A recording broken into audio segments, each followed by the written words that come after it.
सबसे पहले बात कर लेते हैं कि राज्य स्थापना सप्ताह धूमधाम से मनाया जा रहा है, तो किस तरह की और कार्यक्रमों की तैयारी है। आज हरिद्वार में हर की पैड़ी पर भव्य दीपोत्सव होगा। कई गंगा घाटों पर 3 लाख से ज्यादा दिए जलाए जाएंगे। दीपोत्सव में ड्रोन शो का भी आयोजन होगा, जिसमें 500 से ज्यादा ड्रोन का इस्तेमाल होगा। ये ड्रोन आसमान में भव्य आकृतियां बनाकर दर्शाएंगे। मुख्यमंत्री पुष्कर सिंह धामी भी दीपोत्सव में हिस्सा लेंगे। शाम को तकरीबन 5 बजे हरिद्वार पहुंचेंगे सीएम पुष्कर सिंह धामी।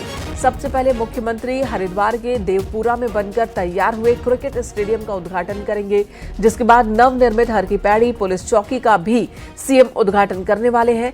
हर की पैड़ी पर दीपोत्सव के बाद भजन संध्या का आयोजन होगा, जिसमें प्रसिद्ध भजन गायक कन्हैया मित्तल अपने भजनों की प्रस्तुतियां देंगे।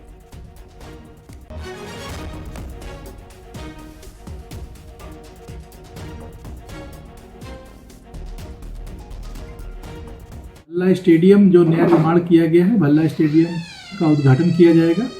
उसके पश्चात हर की पौड़ी पर नवनिर्मित चौकी का उद्घाटन किया जाएगा और तत्पश्चात जो गंगा आरती है, गंगा आरती में प्रतिभाग होगा। उसके पश्चात ड्रोन शो का आयोजन होगा। ड्रोन शो में विभिन्न प्रकार की धार्मिक एवं सांस्कृतिक आकृतियाँ आसमान में ड्रोन्स के माध्यम से बनाई जाएंगी। हरिद्वार से पुलकित शुक्ला हमारे सहयोगी हमारे साथ जुड़ चुके हैं। पुलकित, किस तरह की तैयारी वहां दिख रही है? ये देखिए, कार्यक्रम को भव्य बनाने के लिए जिला प्रशासन और तो तमाम एजेंसीज हैं वो लगातार जुटी हुई हैं। पिछले कई दिनों से अधिकारी लगातार कसरत कर रहे हैं। अभी 9 नवंबर को राज्य का स्थापना दिवस बीता है और राज्य स्थापना को 24 वर्ष हो चुके हैं और इसलिए इस बार जो राज्य स्थापना दिवस है उसको सप्ताह के रूप में मनाया जा रहा है और हर जगह पर तरह तरह के जो कार्यक्रम है वो आयोजित किए जा रहे हैं, सांस्कृतिक और धार्मिक कार्यक्रम। उसमें सबसे बड़ा जो कार्यक्रम है आज हरिद्वार में होने जा रहा है, जिसमें हर की पैड़ी पर एक भव्य दीपोत्सव कार्यक्रम का आयोजन होगा, जिसमें लाखों दिए, बताया जा रहा है अधिकारियों की ओर से 3 लाख से ज्यादा दिए जलाए जाएंगे 50 से ज्यादा घाटों पर। उसके अलावा एक बड़ा भव्य ड्रोन शो भी यहाँ पर आयोजित होगा, जिसमें 500 ड्रोन है जो कई धार्मिक और सांस्कृतिक आकृतियां बनाएंगे आसमान में। मुख्यमंत्री पुष्कर सिंह धामी खुद इस पूरे कार्यक्रम में मौजूद रहेंगे। इससे पहले मुख्यमंत्री हरिद्वार वासियों को कई सौगातें भी देंगे। एक बड़ा स्टेडियम हरिद्वार उड़की विकास प्राधिकरण की ओर से बनाकर तैयार किया गया इंटरनेशनल क्रिकेट स्टेडियम है, उसका मुख्यमंत्री उद्घाटन करेंगे। हर की पैड़ी की एक बहुत ही सुंदर पुलिस चौकी बनाई गई है, जो कि पहली बिल्डिंग थी हर की पैड़ी की, वो पुलिस चौकी की वो पुरानी बिल्डिंग थी, उसको तोड़कर एक नई बिल्डिंग बनाई गई है, उसका भी मुख्यमंत्री उद्घाटन करेंगे। इसके बाद एक भजन संध्या का एक कार्यक्रम आयोजित होगा, जिसमें जो प्रसिद्ध भजन गायक है कन्हैया मित्तल अपने भजनों की प्रस्तुतियां दे देंगे। तो आज बहुत ज्यादा ये भव्य कार्यक्रम यहाँ पर होने जा रहा है और हजारों की संख्या में जो लोग हैं इसमें जुटने वाले हैं। मुख्यमंत्री खुद इस पूरे कार्यक्रम में मौजूद रहने वाले हैं। जाहिर सी बात है, प्रशासन ने अपनी तैयारी पूरी कर ली है, तो वहीं पर लोगों में उत्साह है। एक भव्य कार्यक्रम का आयोजन आज होना है हरिद्वार में। सीएम पुष्कर सिंह धामी ने रविवार को महाराष्ट्र में तूफानी प्रचार अभियान में हिस्सा लिया। नाला सोपारा विधानसभा सीट पर बीजेपी प्रत्याशी राजन नाइक के समर्थन में सीएम ने जनसभा को संबोधित किया और इस मौके पर सीएम धामी ने कहा कि पीएम मोदी के नेतृत्व में महिलाओं के लिए 35% आरक्षण का बिल लाया गया। दूसरी तरफ महाअघाड़ी के लोग लगातार महिलाओं का अपमान कर रहे हैं, यह आरोप भी लगाया।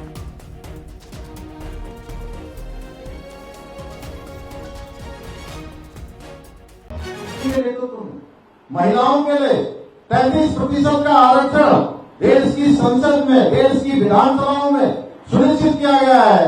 बिल लाकर महिला शक्ति बंधन विधेयक पास करके, वहीं दूसरी तरफ जो अघाड़ी गठबंधन के नेता हैं ये लगातार महिलाओं को गालियां दे रहे हैं, महिलाओं का अपमान कर रहे हैं। और हमारे शास्त्रों में कहा गया है यत्र नार्यस्तु पूज्यन्ते तत्र रमन्ते देवता, यानी जहाँ नारियों का सम्मान होता है वहाँ देवताओं का वास होता है। और ये लोग देखिए किस प्रकार से उपवास उड़ा रहे हैं। इनकी ये जो अभद्र भाषा है, इनकी जो ये महिला विरोधी इनकी जो बात है, जो नीति है, इनकी मानसिकता है, वो दिखाती है कि ये कैसे महिला विरोधी लोगों को, महाराष्ट्र की माताएं बहनें, ये समय आ गया है इस बार मुंबई के लोग, महाराष्ट्र के लोग ये महिला विरोधी लोगों को सबक सिखाएंगे। महाराष्ट्र में चुनाव प्रचार करने पहुंचे सीएम धामी ने विपक्ष के जातिगत जनगणना पर आड़े हाथों लिया इस मुद्दे पर विपक्ष को और कहा कि देश में लगभग 60 सालों तक कांग्रेस और उसके सहयोगी दलों की सरकार रही, तब उन्होंने जातिगत जनगणना क्यों नहीं करवाई। सीएम धामी ने कहा कि ये केवल चुनावी ऐलान है और बीजेपी जो संकल्प लेती है वो उसे पूरा करती है। देखिए, जहाँ तक कास्ट सेंसस की बात है, देश के अंदर लगभग 60 वर्षों तक कांग्रेस पार्टी की और उसके गठबंधन के दलों की समर्थित सरकारें रही हैं। उन्होंने जो काम 50-60 सालों में नहीं किया, आज केवल और केवल चुनाव के समय में ये घोषणा करके लोगों को भ्रम में डालने के लिए, केवल वोटों के लिए इस प्रकार की बात कर रहे हैं। और जो भी ये घोषणा कर रहे हैं, इनकी केवल चुनावी घोषणाएं हैं। हमारा संकल्प है, अंतर यह है कि संकल्प है, संकल्प में कोई विकल्प नहीं होता है। आज से केदारनाथ उपचुनाव प्रचार का आखिरी हफ्ता शुरू हो जाएगा। कांग्रेस के बड़े नेता पहले से प्रचार में जुटे हैं, तो बीजेपी के बड़े नेता आखिरी हफ्ते में जान झोंकने वाले हैं। वहीं बीजेपी प्रदेश अध्यक्ष ने दिल्ली, चंडीगढ़, लुधियाना तक फील्डिंग सजा रखी है। इसी पर आपको ये रिपोर्ट दिखाते हैं।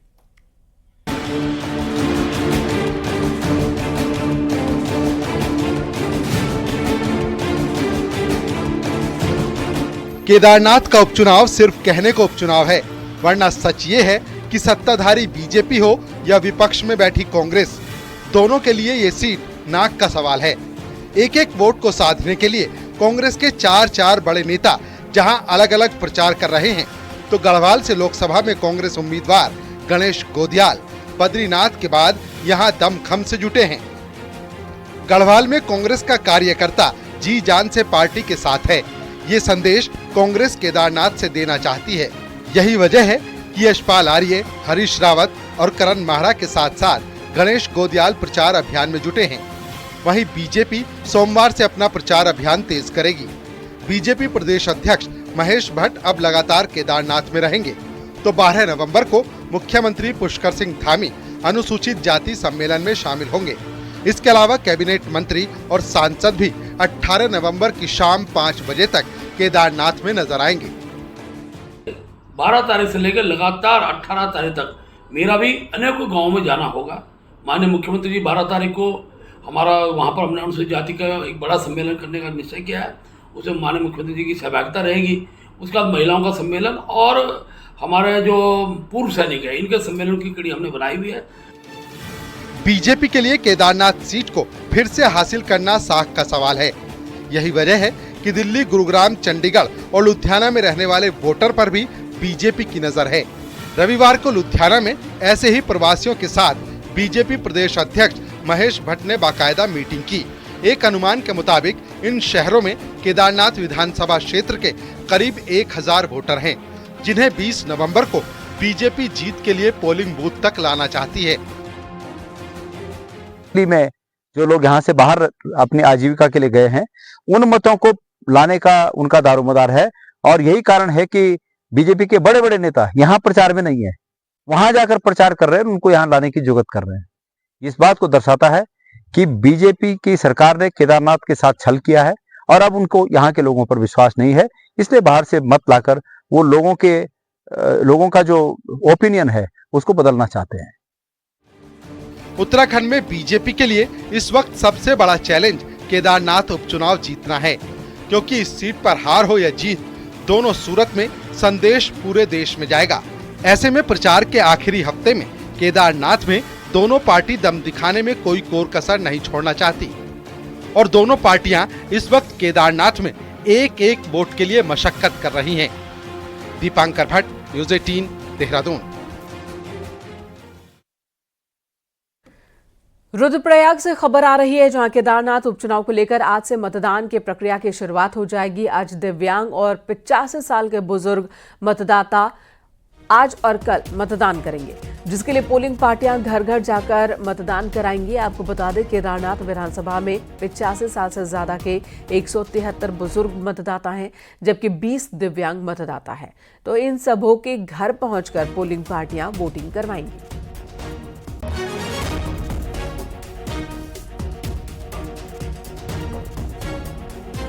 केदारनाथ सीट पर उपचुनाव होना है, बाई इलेक्शन होना है। 20 तारीख को यहां मतदान होगा, लेकिन उससे पहले वो लोग जो कि मतदान केंद्र तक नहीं पहुंच सकते हैं, पोलिंग सेंटर तक नहीं पहुंच सकते हैं, उनके लिए चुनाव आयोग ने बीते चुनाव के दौरान ही एक व्यवस्था की थी कि मतदान कर्मी घर तक जाएंगे, पोलिंग पार्टियां घर तक जाएंगी बाकायदा ईवीएम मशीन लेकर और वहां पर वोट कास्ट करवाया जाएगा। तो दिव्यांग और बुजुर्ग मतदाता मतदान करेंगे। अगर इन मतदाताओं की संख्या की बात की जाए तो ये संख्या लगभग 200 है। 173 बुजुर्ग मतदाता हैं जो कि घर बैठे ही वोट करने वाले हैं, जबकि 20 दिव्यांग मतदाता हैं केदारनाथ सीट पर और ये सभी घर बैठे ही वोट कास्ट करेंगे। पोलिंग पार्टियां इनके घर तक पहुंचेंगी। 85 साल से ऊपर के बुजुर्ग को ये सुविधा दी जा रही है, ये व्यवस्था बनाई गई है चुनाव आयोग की ओर से। तो आज से ही वोटिंग की प्रक्रिया शुरू हो जाएगी।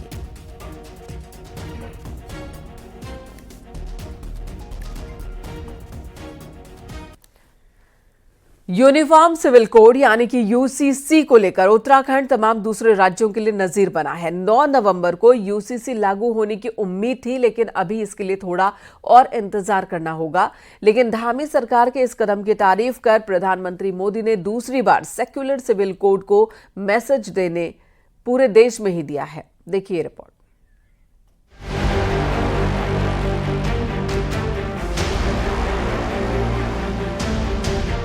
तीसरी बार प्रधानमंत्री बनने के बाद 15 अगस्त को प्रधानमंत्री नरेंद्र मोदी ने लाल किले से सेक्युलर सिविल कोड की बात कही, तो दूसरा मौका 9 नवंबर को उत्तराखंड के राज्य स्थापना दिवस का था, जब प्रधानमंत्री ने यूनिफॉर्म सिविल कोड को लेकर धामी सरकार की तारीफ की और देवभूमि के संबोधन से पूरे देश को बता दिया कि यही सेक्युलर सिविल कोड है जो पहले दिन से बीजेपी की सोच में रहा है। आज उत्तराखंड ऐसे निर्णय ले रहा है, ऐसी नीतियां बना रहा है जो देश के लिए उदाहरण बन रही है। उत्तराखंड ने गहन अध्ययन के बाद यूनिफॉर्म सिविल कोड लागू किया, जिसे मैं सेक्युलर सिविल कोड कहता हूं। आज यूनिफॉर्म सिविल कोड पर पूरा देश चर्चा कर रहा है, इसकी जरूरत को महसूस कर रहा है। पहले 9 नवंबर राज्य स्थापना दिवस के दिन यूनिफॉर्म सिविल कोड लागू होने की उम्मीद थी, लेकिन अभी भी यूनिफॉर्म सिविल कोड का काम बचा हुआ है और यूसीसी से जुड़े तकनीकी मामलों को देखा जा रहा है। यही वजह है कि 5 सदस्यों की एक और कमेटी बनाई गई है। इस कमेटी में ड्राफ्ट तैयार करने वाली कमेटी के 4 सदस्यों के साथ पुलिस की तरफ से एडीजी अमित सिन्हा को शामिल किया गया है। ये कमेटी यूसीसी लागू करने से जुड़े विभागों के अफसरों और कर्मचारियों को ट्रेनिंग देगी। वही master trainer, website, mobile app को लेकर भी ये कमेटी सुझाव और सलाह देगी। राम मंदिर धारा 370 के साथ समान नागरिक संहिता बीजेपी का कोर एजेंडा रहा है। यही वजह है कि प्रधानमंत्री ने 2 बड़े मौकों पर इसे सेक्युलर बताते हुए अपनी बात कही, लेकिन विपक्ष को यूसीसी को लेकर बीजेपी की थ्योरी और बात समझ नहीं आ रही। और भारतीय जनता पार्टी का एक सदैव से एक राष्ट्रीय मुद्दा भी रहा, और जैसा हम शुरुआत में ही कहते हैं कि उत्तराखंड से हमने शुरुआत की है, ग्रेजुअली देश के अन्य राज्यों में भी इसको लागू करने की सभी राज्यों को इस बात के लिए प्रेरित किया जा रहा है कि वो यूनिफॉर्म सिविल कोड अपने यहाँ लाएं। लेकिन सबसे बड़ा सवाल ये है कि यूसीसी है कहाँ इनका, कहाँ खो गया और कब लागू करेंगे? केवल अपने राजनीतिक उद्देश्य की पूर्ति करने के लिए, समाज के ध्रुवीकरण करने के लिए, समाज में बंटवारा करने के लिए।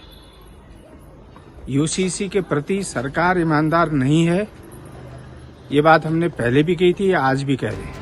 यूनिफॉर्म सिविल कोड कहें या सेक्युलर सिविल कोड, प्रधानमंत्री नरेंद्र मोदी देवभूमि के 24 साल पर इसे मिसाल बता चुके हैं। ऐसे में साफ है कि उत्तराखंड से लागू होने जा रहे यूसीसी पर बीजेपी की नजर है और इंतजार इसके उत्तराखंड में लागू होने का है, ताकि धामी सरकार के इस कदम के साथ दूसरे राज्य भी आगे बढ़ें। दीपांकर भट्ट, न्यूज़ 18।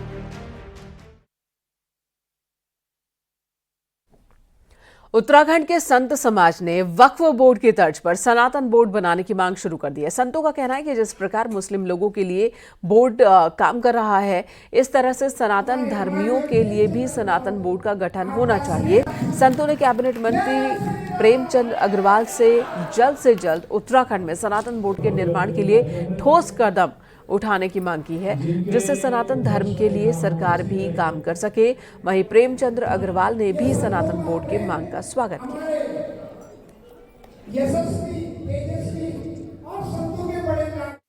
हमारा सनातन धर्म है, इसके बारे में यदि इस प्रकार का कोई भी बोर्ड बनता है तो स्वाभाविक रूप से सनातन को जहां बल मिलेगा वहां हम जो सनातन को मानने वाले लोग हैं उनको भी इसके बारे में बहुत कुछ और ज्ञान प्राप्त होगा। तो मैं इसके लिए बहुत अभिनंदन करूंगा, बहुत स्वागत करूंगा। उत्तराखंड में भू कानून और मूल निवास की मांग को लेकर हरिद्वार की सड़कों पर रैली का आयोजन हुआ। स्वाभिमान रैली में सैकड़ों की संख्या में लोगों ने हिस्सा लिया।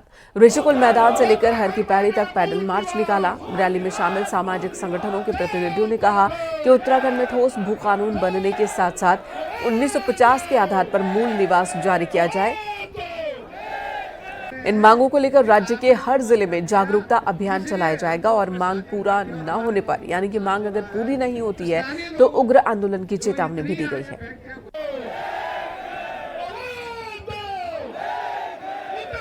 देखिए यहाँ पर तमाम पूरा उत्तराखंडी का युवा माताएं बहनें तमाम लोग यहाँ पर एकत्रित हो रखे हैं और यहाँ से लेकर के हर की पैड़ी तक हम एक जागरूकता अभियान चलाएंगे और ज्यादा से ज्यादा संख्या में लोग को जागरूक करेंगे और मूल निवास भू कानून की लड़ाई को लड़ेंगे। तमाम जो यहाँ के मूल निवासी हैं जो अपने राज्य को बचाने के लिए संघर्ष कर रहे हैं वो एक हो गए। हर किसी का यही मानना है कि हमारी जमीनें बचनी चाहिए, जो नौकरियां हमारे राज्य में है तो हमारे लोगों को नौकरियां मिलनी चाहिए, जितने संसाधन है उसमें पदाधिकार हमारे लोग करना चाहिए। इसमें सब लोग एक मत है।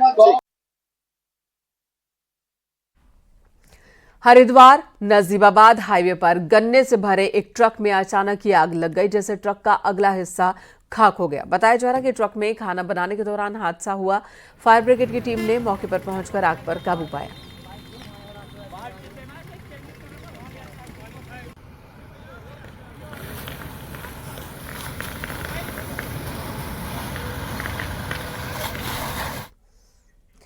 ऋषिकेश के ढालवाला में बिजली के खंभों से लदी ट्रैक्टर ट्रॉली बंद दुकान के अंदर जा घुसी। गनीमत रही कि रविवार होने की वजह से न तो सड़क पर ज्यादा भीड़ थी और न ही दुकान के अंदर कोई था।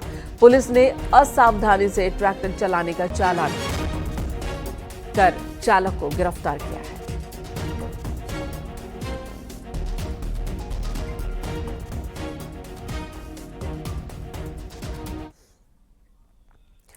इन दिनों लोगों में रील बनाने का क्रेज सिर चढ़कर बोल रहा है। इनमें से कुछ लोग रील बनाने के लिए कुछ भी कर गुजरने को तैयार रहते हैं।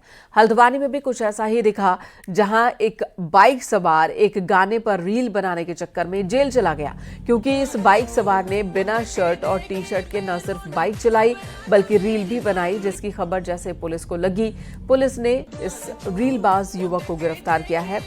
गिरफ्तारी के बाद ये लड़का अपनी हरकत के लिए माफी मांगता दिखा।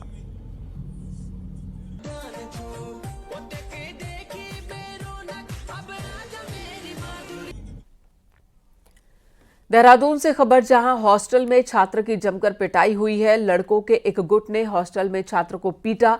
लड़कों के गुटों ने छात्र के कमरे के दरवाजे को भी तोड़ा है। लड़कों की दबंगई हॉस्टल में लगे सीसीटीवी कैमरे में रिकॉर्ड हुई है। तस्वीरों में आप देख सकते हैं कैसे लड़कों का एक गुट छात्र को पहले डराता धमकाता है और फिर उसे पीटना शुरू कर देता है। जिससे पहले उसके कमरे का दरवाजा कैसे तोड़ा गया है हथौड़े से, वो भी आप देख सकते हैं। अंदाजा आप लगा सकते हैं कि कमरे के अंदर बंद ये छात्र उस वक्त कितने दहशत में रहा होगा।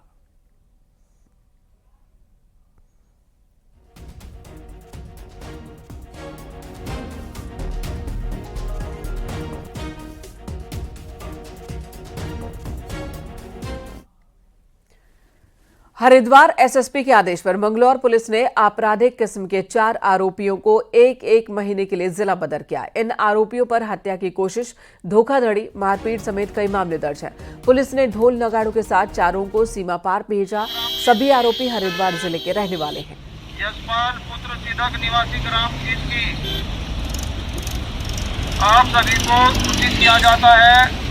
माननीय न्यायालय अपर जिला मजिस्ट्रेट हरिद्वार के आदेश दिनांकित 5/11/2024 रुड़की के देहात क्षेत्र में पुलिस ने सत्यापन अभियान चलाया। भगवानपुर कलियर गंगनहर क्षेत्र में पुलिस ने वेरिफिकेशन ड्राइव चलाया और इस दौरान कई मकान मालिकों के चालान काटे गए।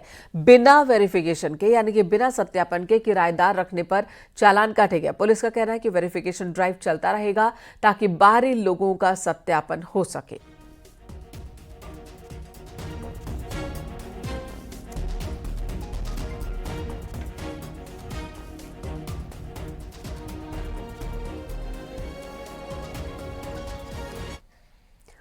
जघन्य अपराधों में सबूतों को इकट्ठा करने के लिए हर जिले में Uttarakhand police forensic mobile van खरीद रही है, जिससे पहले चरण में पुलिस ने करीब 7 मोबाइल फॉरेंसिक वैन 1 महीने पहले ही खरीद ली थी।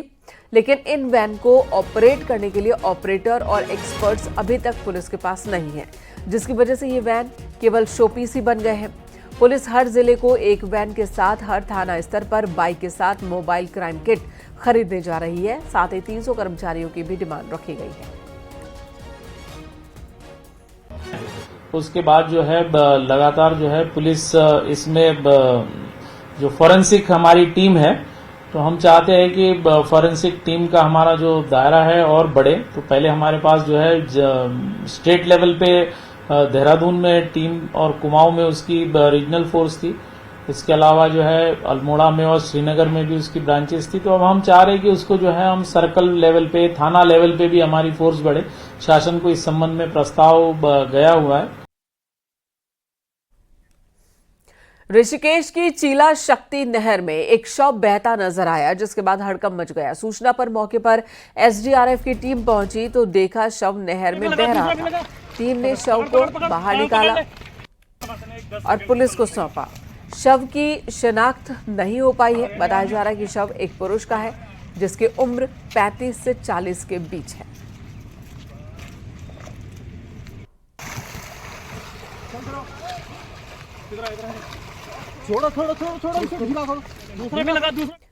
कोटद्वार में गुलदार की दहशत बढ़ गई है। लालपुर और पदमपुर इलाके में गुलदार का आतंक बढ़ता ही जा रहा है। शाम होते ही लोग अपने अपने घरों में कैद होने को मजबूर हैं और पूरे इलाके के लोग खौफ में हैं। लोगों ने वन विभाग से गुलदार के आतंक से निजात दिलाने की मांग की है।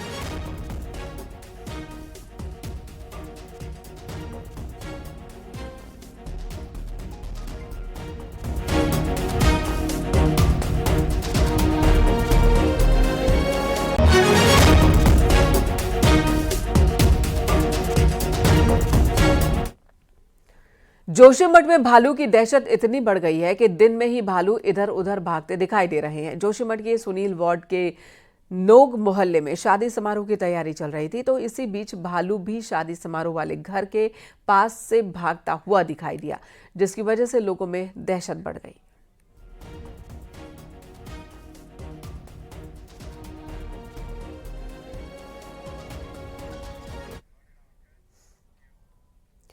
कुमाऊं के चारों पहाड़ी जिलों की बाकी दुनिया से जोड़ने में अल्मोड़ा हल्द्वानी हाईवे का अहम रोल है, लेकिन कुमाऊं की लाइफलाइन पर क्वारब के पास ब्रेक लग गया है। क्या ये मामला आपको इस रिपोर्ट में दिखाते हैं।